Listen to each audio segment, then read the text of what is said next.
You need to give yourself praise and validation rather than seeking it from other people. Hey, it's Brad here. And before we get into the show, I want to tell you about the show sponsor. Now, I personally use this company in my own business. And so I was thrilled whenever they reached out and said they wanted to sponsor the show. Today's sponsor is JobTread. JobTread is an all-in-one construction management software. JobTread streamlines processes for builders and contractors from estimating and scheduling to job costing and invoicing. With JobTread, you can create precise estimates quickly, improving the chance of winning jobs, and their dynamic scheduling allows you to keep projects on track with Gantt charts and scheduling tools. JobTread also allows you to collaborate with teams, vendors, and clients in one location. No more missed information, who said, she said. It's all in one location. And their API integration tools connect with your favorite software like QuickBooks Online, Hammer CRM, or any other API-friendly apps. JobTread is perfect for builders and contractors of all sizes. Whether you're a solo contractor or run a large team, JobTread scales to fit your needs and works great for remodelers, home builders, deck builders, pool builders, and general contractors. Try JobTread today and learn how it can help streamline, manage, and grow your construction business. Visit jobtread.com or click the link in the show notes for more details. Now let's get to the show. Hey, welcome back to the show. Today I have a very special guest with me, Dennis Procopio with Man Up Life Coaching. Dennis, welcome to the show. Thank you, man. So this is a great topic. I can't wait to dig into this and explore this. But before we get into all that, give us kind of a 30,000 foot view, who you are, what you're about. All right. High level, 54-year-old guy from the East Coast, had a really rough childhood. Education saved my life. Ended up going through a time in my middle years there, trying to understand who I was and get over some of the crap that had built up in me because of that rough childhood. Worked it out. Ended up becoming a teacher, and becoming a teacher helped me to understand that I have a skill set. I took that skill set. I got together with my current wife, not current wife, but with my wife, and who's still with me currently, so that's a good thing. And our son Bennett, who's 14 years old. He's a special needs child, and we love him. We moved out from New Orleans, where we were living and where we met, to San Diego, California, where she has family. When I got to San Diego, I recognized, coming from a blue-collar Philadelphia, Pennsylvania background, I recognized that San Diego was missing a little bit of grit. And that inspired me to create Man the Hell Up Life Coaching. And I had no idea when it started that it would turn into what it is, because that was in 2013 when there's no such thing. And now in 2025, I have a business that's been rocking and rolling for the past decade or so. That's awesome. Yeah, that's awesome. Now, you said something interesting in there. You said education saved your life. What do you mean by that? Well, I know that I'm not alone in having childhood problems. There's a lot of us go through stuff. And so I'm not trying to be competitive here when I say I had a rough one, but I had a pretty rough one. And I didn't have a stable home at all, but school was a place where I recognized people were kind of doing things right. And I had the idea that if I could just go to school, follow the rules, use the teachers as role models, use the counselors as role models, learn appropriateness there because I wasn't learning it at home, and go to college. To me, going to college was kind of like the golden ticket where I would get out of poverty and out of sadness and all the crap that I was going through. And in a way, I was right. It did work. So I guess that's what I mean by education saved me. It also opens doors when you have an education in general. Yeah. Well, we're all about education on this podcast and in my coaching. So I love that aspect. It's just so people understand what we're talking about. We're talking about dealing with men, right? I mean, you help men specifically navigate things that are happening in their life, and you help them have a better life, to be pretty short and sweet about it. So I was looking at your information, and you have over 10,000 hours of one-on-one coaching. That's pretty impressive. It's actually so much. Moreover, I actually used GPT to solve the calculus on that, and it turns out that it's something north of 20,000. It's somewhere between 20 and 25,000. Even 10,000 is impressive. So 2025 is even more. I mean, experts say, 10,000 hours makes you an elite, makes you at the elite, right? You got to have about 10,000 hours of practice to be good at something. So you've exceeded that. With that many hours talking with people, I have to imagine that you've seen just about every potential scenario that can be played out. I mean, you're probably not shocked by anything anymore. I'm definitely not shocked by anything. I mean, I came to this being not shocked by anything because of my background, which I think helped a lot of guys gain confidence, because when they would finally let the cat out of the bag. And when I say let the cat out of the bag, I mean, a guy who in our 20th session tells me that he's got some sort of an addiction that he's been hiding.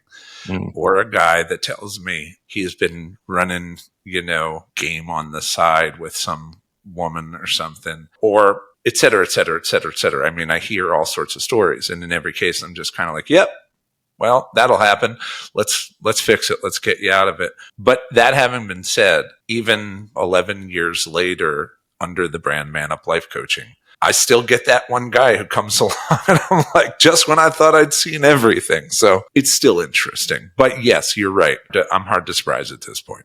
One of the reasons I wanted to have you on here is because I'm not a psychiatrist. I'm not a counselor, therapist, life coach, any of that stuff. But there's this common thread that I noticed within the blue collar industry, and I don't have enough data or information, and I can't put my finger on it. And you may have, you would have more information, but maybe you can shed some light on this. It seems like, and this is not backed by data, it seems like a lot of guys in the blue collar industry are in the blue collar industry because they've had rough childhoods. They've had, trauma in their life. And the blue collar trades is kind of just like a natural progression, a path for them.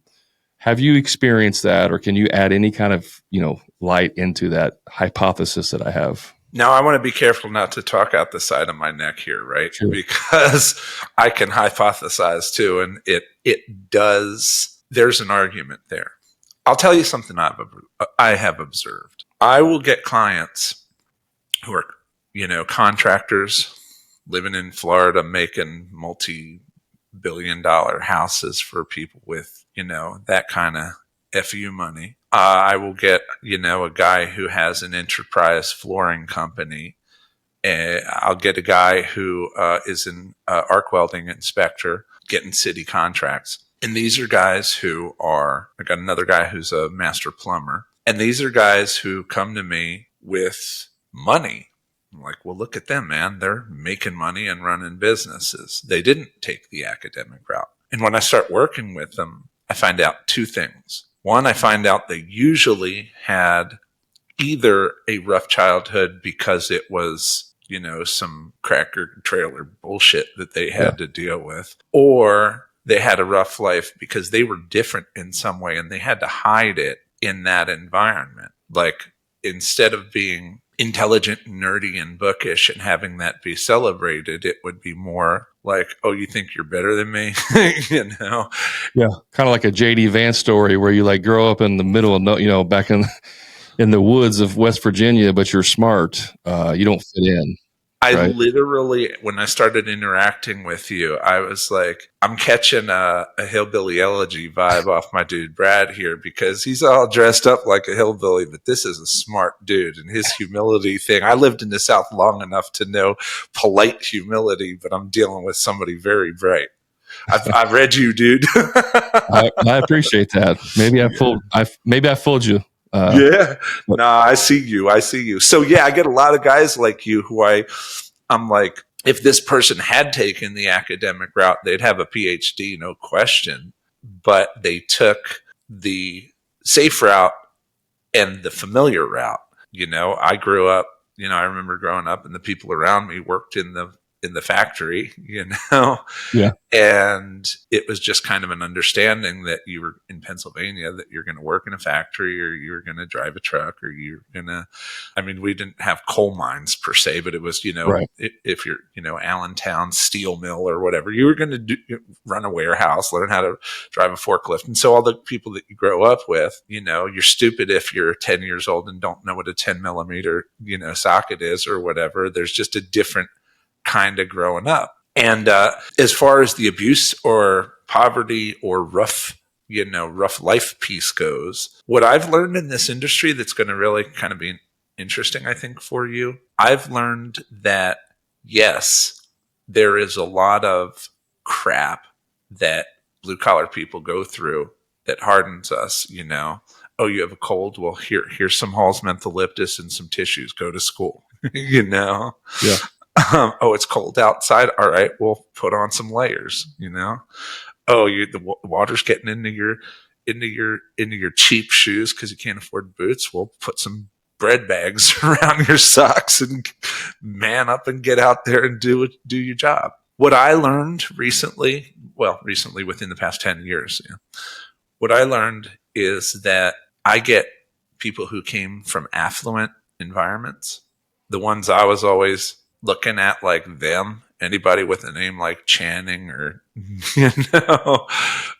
these, I don't want to call it out, but just these people who really come from money. I have been surprised to discover how they have their own version of what certain low-born people went through that's just as hard for them. So I'm this guy who now coaches rich kids, and I'm like, are you kidding me? I never thought this would happen. But that's real. They have their challenges too. I would imagine you're probably a minority if you had like a perfect childhood growing up, where everything was just perfect. You know what I mean? Yes. Like even if you grow up rich, there's a certain set of problems you're going to deal with. If you grow up poor, there's a certain set of problems you're going to deal with. If you grow up in an abusive environment, you know, more problems. Yeah. I mean, I grew up in a very good environment. I did not have a abusive or terrible childhood. My parents did their best. My dad was a diesel mechanic for a trucking company. You know, worked long hours to try and support us.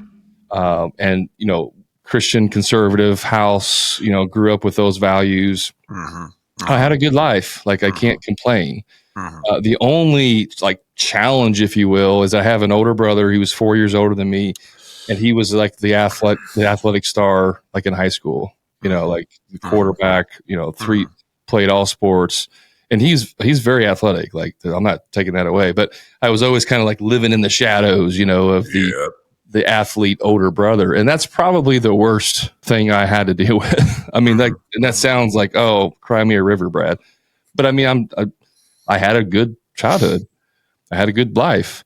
You know, a little bit of criticism and things like that. But again, nothing major, nothing where I can say, man, this happened to me when I was a kid. But there's still enough of some of that stuff that affects me that I still have to deal with today as an adult. You know what I mean? Even though it wasn't terrible, there's still things in there that I have to work on as a human being, as a man, to try and overcome. My dad, he worked a lot, and so he missed games. You know, he wasn't there to throw the baseball and stuff. And so like that was one thing for me. I was like, well, when I'm a dad, I'm going to make sure I go to games, and I'm going to make sure I'm there for my kids. And so again, this is just like, I think everyone's got crap. Yes. We can't say, oh, because you had a really bad life, then that means the stuff that I'm going through doesn't matter. Like we still all have things at some level that we have to deal with. I've literally said to people who feel guilty because they find out my story and then they feel embarrassed complaining. I've literally said, hey, just because, you know, your buddy's a Iraq veteran, double, you know, amputee, doesn't mean it doesn't hurt like hell when you stub your toe. Right. You know, so if you're going to go comparing, this guy's got his legs blow off, I don't have a right to acknowledge the pain when I break a toe. Well, no, you do. And here's why it matters. It matters because I've always recognized in my business that when the way guys value ourselves in society, kind of like girls saying I'm pretty or whatever, you know, what is it that men use as a standard for measuring their value? it's performance. 100%, which is why guys hate the idea of a participation trophy, because they want the trophy to mean I worked really hard for this and it's proof of my competency. It doesn't just say I'm good. It says I'm great. Yeah. I didn't just get bronze. I got gold, and I blood, sweat, and tears to get it. And what this means for me is I get a reward that says you're socially recognized as exceptional, right? So stay with me on this now, because it's a little bit of a longer thought. So what happens is guys end up constantly measuring themselves against others and looking for validation for their efforts. And when they fail, because you have to fail lots of times before you start winning, when they fail and they are getting opposite of, hey, you're great, it makes them insecure. It makes them angry. And they'll either take that anger and send it and become like an explosive, raging person, which has its consequences, or they'll bottle it up. And when they bottle it up, guys with nice guy syndrome, I'd put you in the second category. I'm a bottle upper. Yeah, I know. I could tell. And when you, I've been doing this for a while. And when you bottle it up, it's kind of like a ground fault, because you've swallowed this enormous amount of energy. So you short out, and that leads to lethargy and depression and lack of motivation. And so then if you've got this voice in your head saying, man up and do your job, man up and do your job, you have to dig deep to create the energy to do things that should be seemingly pretty simple. And then realizing that you're working harder than everybody else is just to make, just to do normal stuff, gives you a lack of confidence. You start saying, what's wrong with me? Yeah. And then that lack of confidence leads to a fear of taking risks, because if you've got a big pimple on your nose, you're not going up to the girl and being like, hey, what's up? So lack of confidence leads to risk avoidance. Yeah. And then that's how guys end up getting stuck. You see me?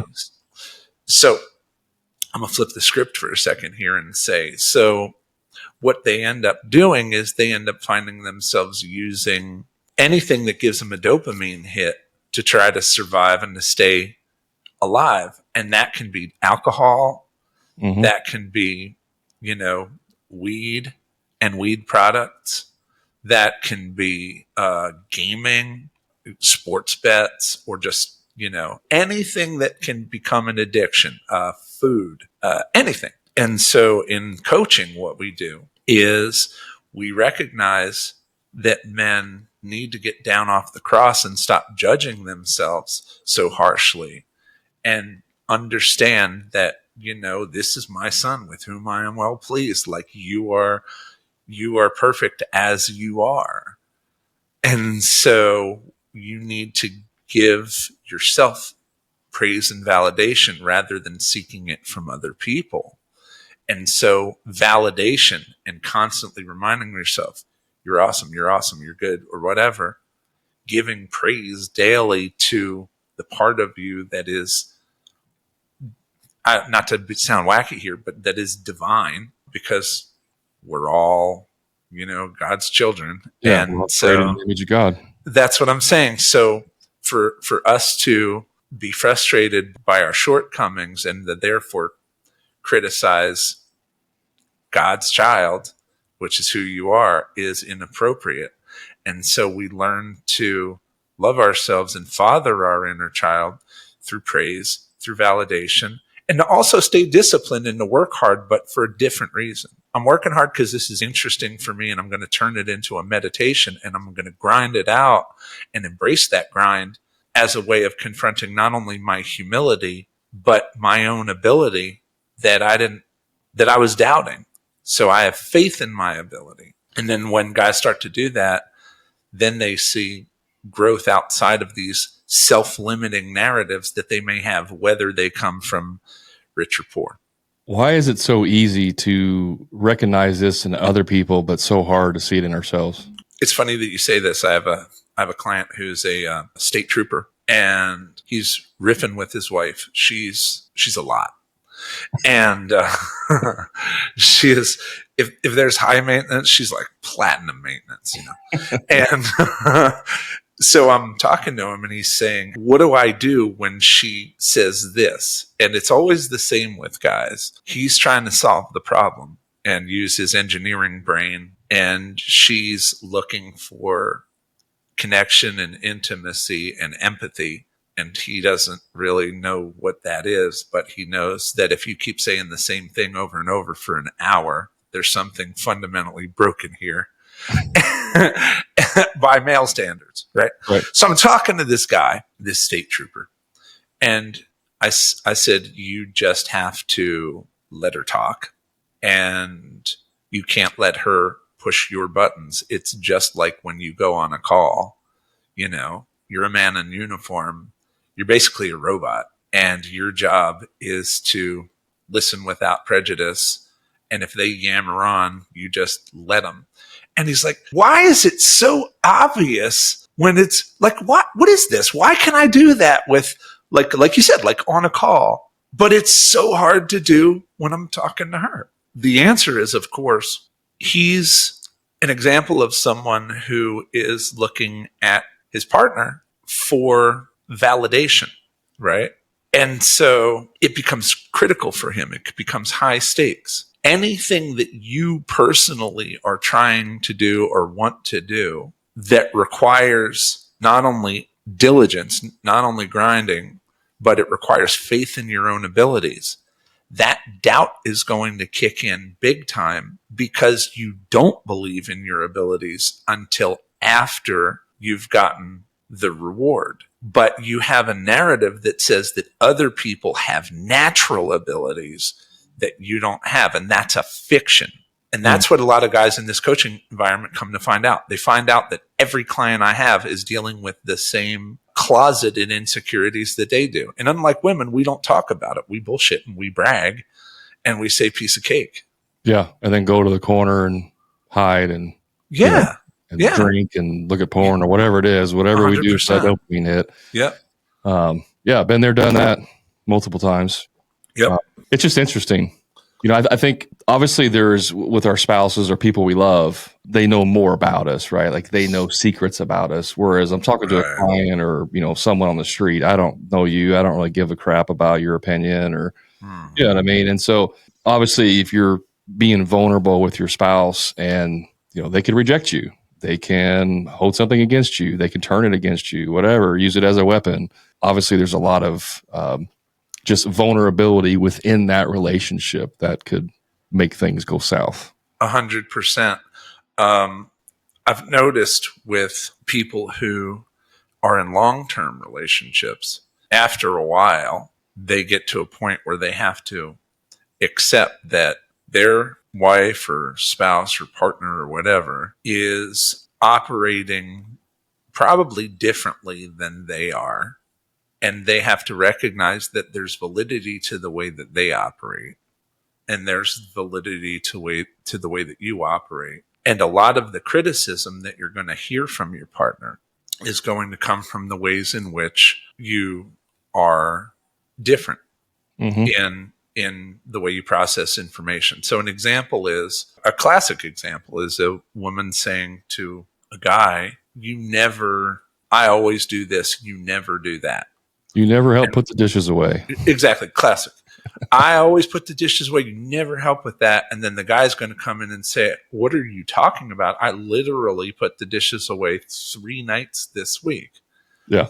And now she's going to react to that and she's going to ramp up. She's going to have some sort of a reaction because you've just committed a communication foul by her standards, because what she wants is she's saying how she feels. She's saying, what she's basically saying is, I feel like I do all the work.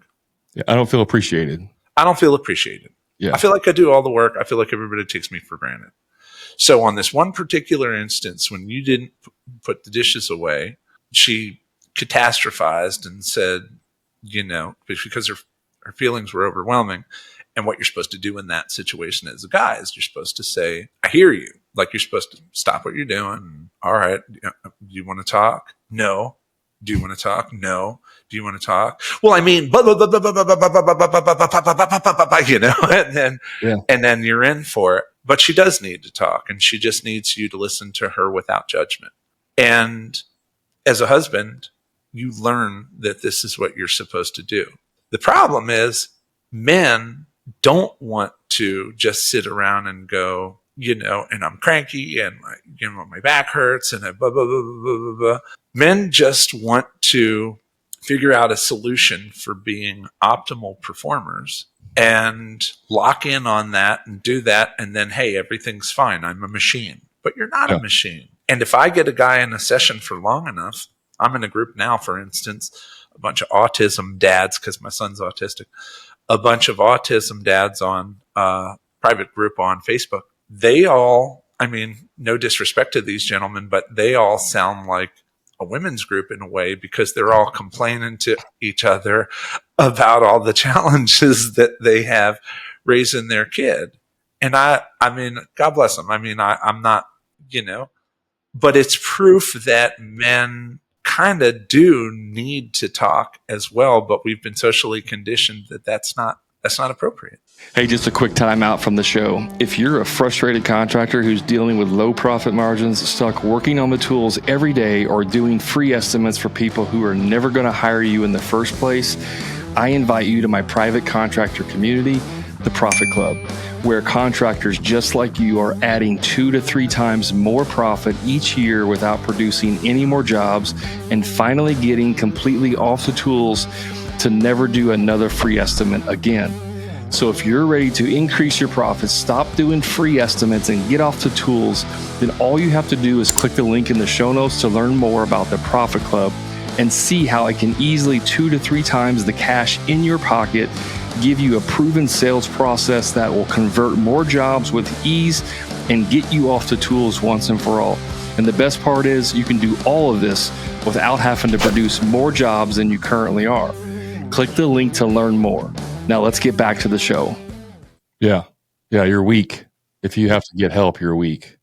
Right. I've talked a lot on my podcast about getting, going to therapy, getting help. Another reason why I wanted to have you on and talk about this subject, it's not fun. Nobody wants to talk about their problems and air it out, but it's a necessary. My favorite book, and I'm sure you've read it, but Mindset by Carol Dweck. 100%. Phenomenal book. I actually give it away to all my clients when they come on board, because I'm like, I can pretty much guarantee without knowing anything about you, you have some kind of childhood issues that you need to work through. Yep. I don't have to know anything about your past. And so, but what I found, this is kind of humorous to me, but I was in the Marines. I don't know if you knew that or not, but I went in the Marines after high school, infantry. Pretty hard, tough, challenging, work. Mm-hmm. I get out and I find myself in the construction. Mm-hmm. And I'm like, oh, construction, rough, tumble, burly, strong dudes. It's going to be like the military. Nope. Mm-hmm. Some of the most sensitive people I've ever met, men, are in the construction trades. Yeah. And that was a little bit of a shock for me, to be honest. Yeah.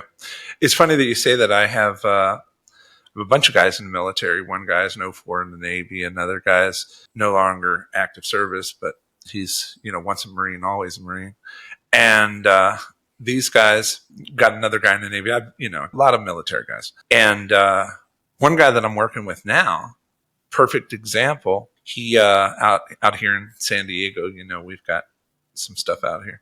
Yeah. And this one guy's trying to decide if he wants to, make it a career or go out into civilian land. And he decides he wants to try, and he wants to get out into civilian workforce. And so after working with him while he's in the Navy, he goes and gets himself a job as a QA or QC or whatever the heck it is for a software company specifically that is used for construction. It's sort of a virtual construction software where you can, visualize moving trucks around or something. You can sort of set up the job. Gotcha. Yeah. And it's run by a military guy, and he says this is perfect. It's truck, it's computers, it's a military guy. What could go wrong? And this dude in his first 2 months of working there is like, holy crap, man. He's like, there's so much backbiting and politicking, and like, this is nothing like the military. I really don't know what to do. Like, I'm super confused. I'm being a straight shooter and just coming in and doing my job and hurting everybody's feelings. Right. So it is what it is, you know? Yeah, I went through that same thing. I mean, it took me probably a solid 3 years to just get to the point of not cussing like every other word. Mm-hmm. I mean, let alone fit into the market, you know, the place of like, oh, you mean I can't just say exactly how I feel?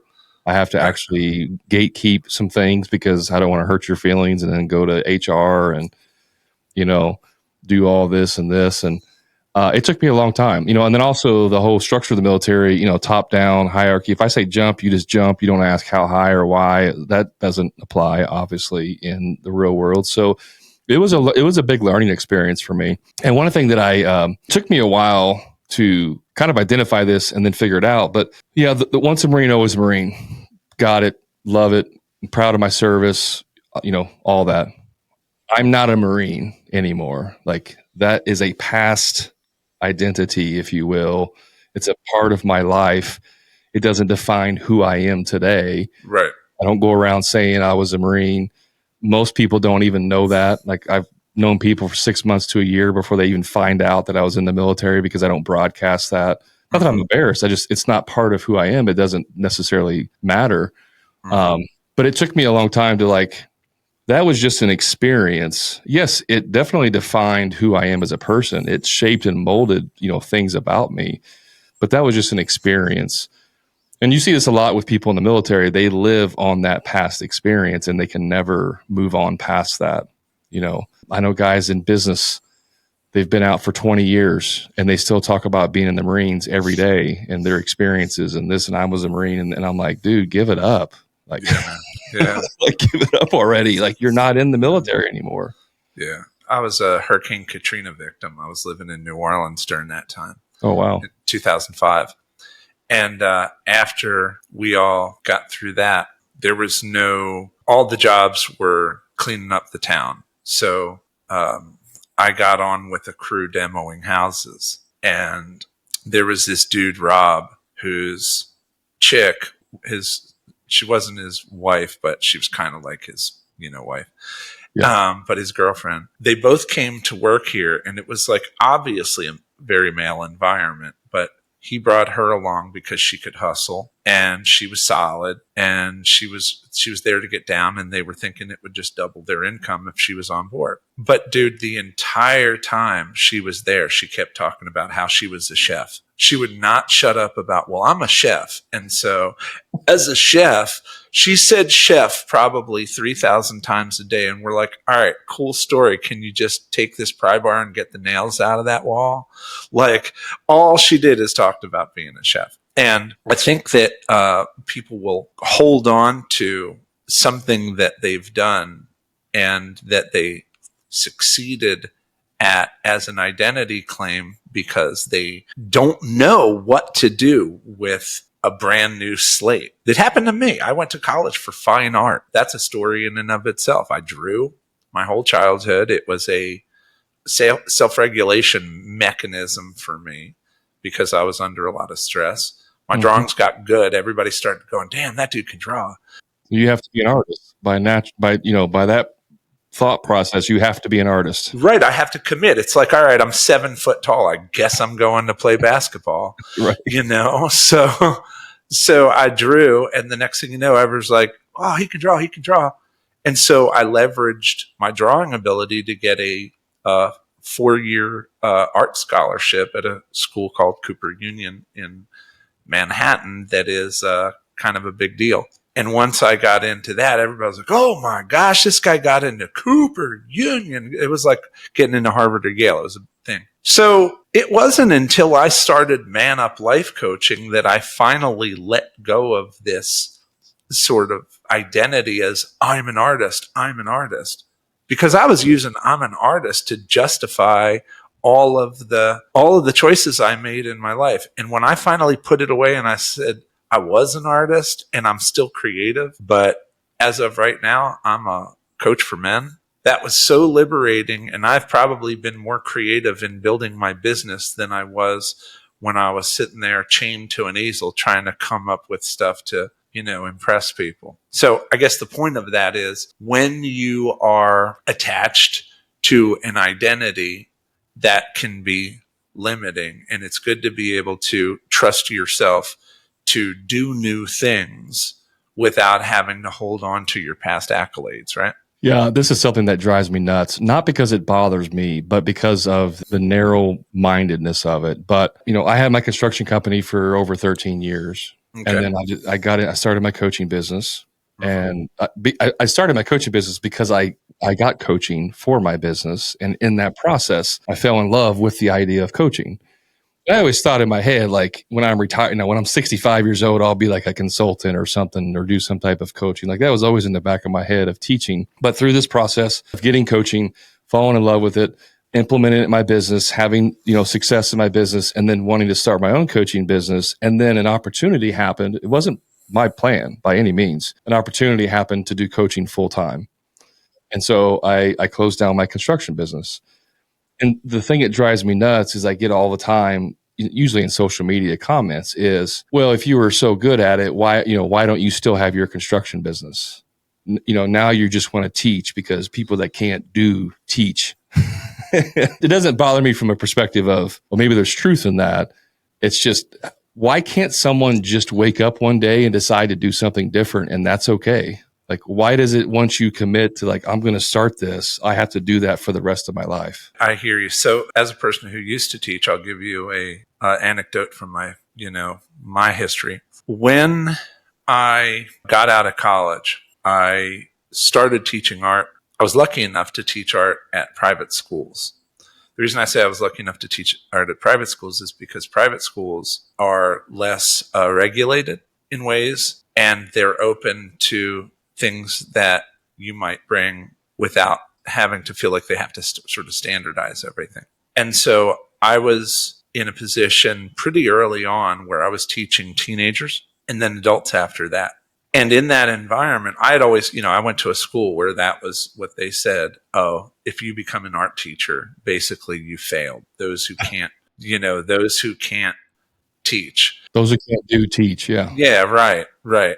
And when I started teaching, one of the things that became immediately obvious to me is that the people who I was trying to teach art to, I would teach them technique, and some people would absorb it and apply it, but other people would not. And the people who did it believed in process and demonstrated a certain amount of confidence both in themselves as students and in education as a delivery system for new information. The ones who couldn't were victims of self-limiting narratives. They were literally getting in the way of their own growth. And so that's when I started recognizing that I'm really a coach, because my job would be to sort of read them and figure them out and discover where the block was.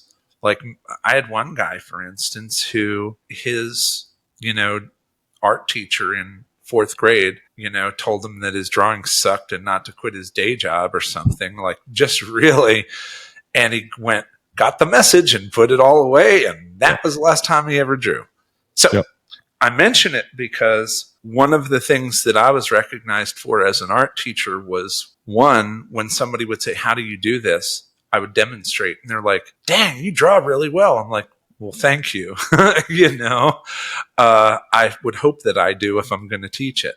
Right. But then two, I didn't grab their hand and say, here, you're doing it wrong. I motivated them through validation to make the kind of discoveries that a student needs to make so that they understand what they're doing rather than just parrot what I'm doing. And when people would use their creative abilities to rediscover what I'm doing, that would lead to revelations.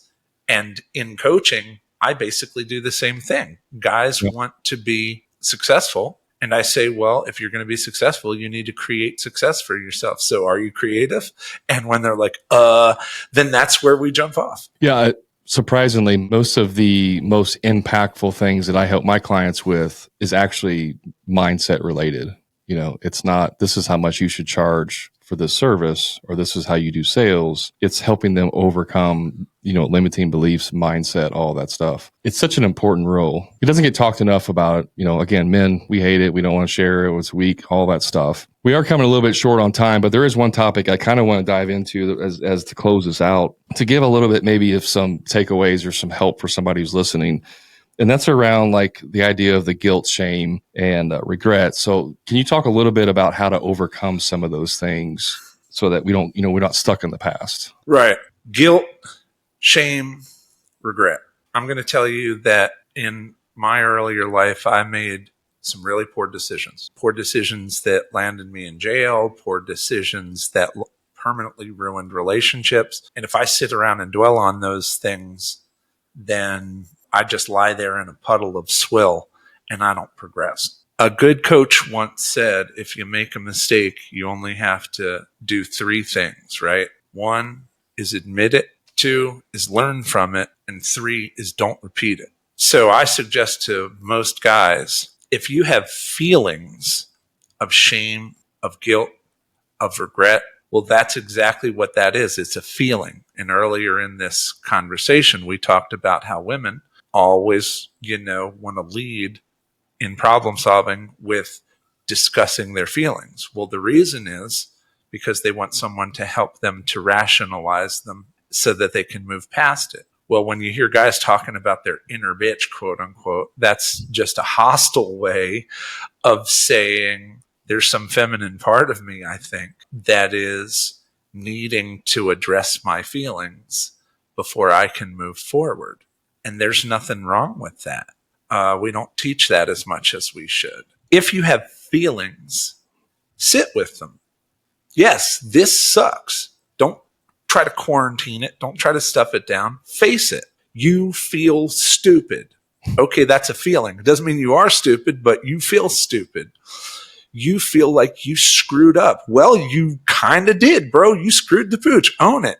You did a dumb thing, and now you have consequences. Feel the shame, feel the guilt, feel the embarrassment, feel the hostility at having made a poor choice. Feel it. Sit with it like a record that you play until it doesn't make you sad anymore. You just run it. But at a certain point, you have to say, all right, been there, done that. I sat with my feelings, and now I need to brush my shoulders off. I need to put that in the past. And as of right now, I need to validate myself and say, not only you can, but you will. Because I have an expression, and the expression is that won't becomes can't, and will becomes can. So if you say that you won't do something, well, guess what? You're going to train yourself that you can't do it. It's a guaranteed way to limit yourself from doing anything new. Feel the feelings, acknowledge it, and then put it in your past. Start validating yourself and say, you will. Not you can, you will. Create a plan for how to do it. And if you can't, ChatGPT or somebody can help you with that, or get a coach. Come up with a plan. Put that plan on your calendar and tap into that grit that we all have. Put one foot in front of the other and do the thing. If somewhere along the way those feelings start creeping back, you have 2 things. 1, you can meditate. And meditate just means sit still. Sit still. Be still. You don't have to wear yoga pants or do anything weird. Just sit still and shut up for about 30 minutes to an hour a day. Just do it. Go fishing or something. 2, validate. Give praise. If you're Christian or Muslim or Jewish or whatever, all religions understand the value of prayer, giving praise. But if you're not in that headspace, then let's simplify it.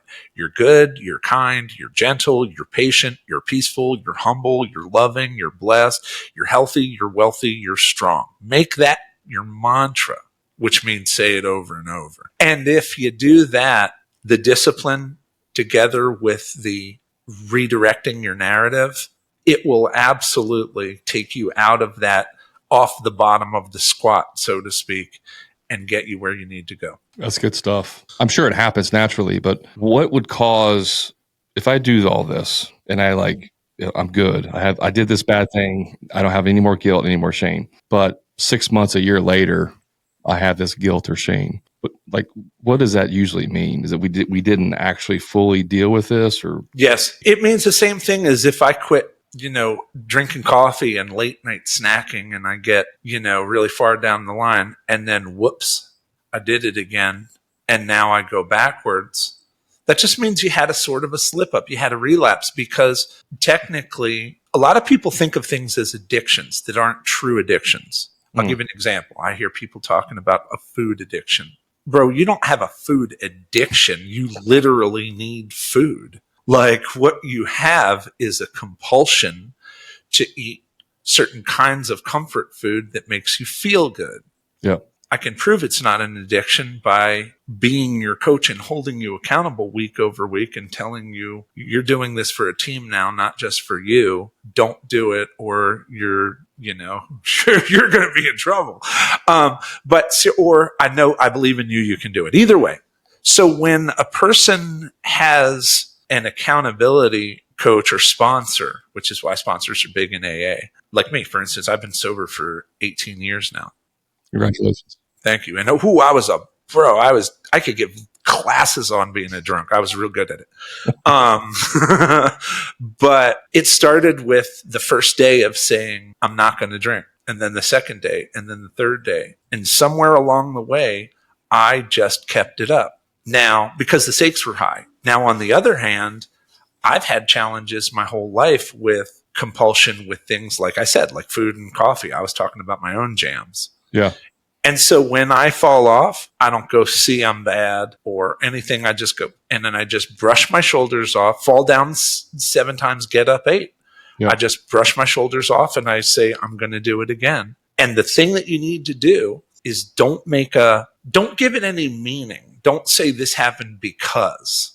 Right, because I'm weak, or I'm not strong enough. Don't say any of that stuff. Say it happened, I own it, and then new volley. 1, 2, 3. Yeah. You get to wake up tomorrow and do it again, like start over. Every day is a reset. And if that's frustrating or that's depressing, okay, well, welcome to life. Life's hard. Yeah. I know we're short on time, and I want to respect your schedule. So last thing, if somebody wants to learn more about your services and what you do, Dennis, what's the best way for them to get a hold of you? My business is called Man Up Life Coaching. Man Up Life Coaching. So they can visit me at either manuplifecoaching.com, or they can take a shortcut and visit me at malelifecoach.com, because I've been around that long. As far as why they would want to talk to me or one of my coaches, because they are somebody who is feeling either stuck at a plateau somewhere in their life, anywhere ranging from relationship issues to sort of what I'm going to do next, career, pretty much any parenting, anywhere you're stuck in your life. If you feel like a coach could possibly help you to get unstuck and break the pattern of try and fail, that's why you would come to me. And it's not cheap, but then again, neurosurgery isn't cheap either, and you don't want a cheap neurosurgeon. So they can visit me at manuplifecoaching.com. They can set up a client strategy session, and if we click, we can rock and roll. Awesome. Dennis, thanks so much for being on the show. I always ask my guests this question. What is a book that you would that you're currently reading, or one that you would recommend? This is going to sound really kind of weird. Okay, but because I am the father of a child with autism, or who is autistic, I really like the book by Dr. Ross Greene, The Explosive Child. The reason that I like this book is because it not only teaches you how to deal with children who have extreme explosive behaviors. I think that in many ways it's insightful for dealing with your own explosive inner child, since the book reiterates any child will do well if he can. And children want to do well. A child will do well if he can. And it's a reminder that if he's not doing well, he may just not have the tools, and you can help him using certain methodologies.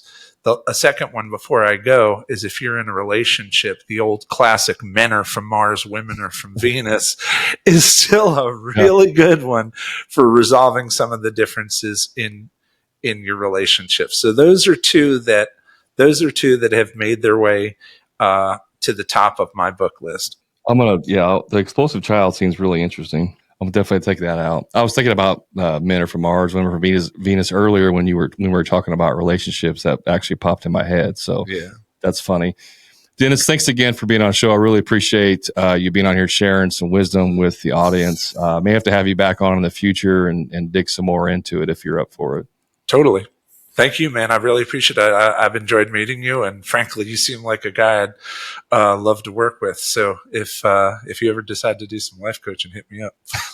I don't know if I'm there yet. I'd have to fix my own life first, but yes, I'll take you up on that. No, I appreciate it. Thanks again for being on the show, guys. You know where you can find me on the social medias. You can just search for a Hammer and Grind podcast. If you haven't picked up my book yet, make sure you grab that. Also, remember, until next time, guys, profit is not a dirty word.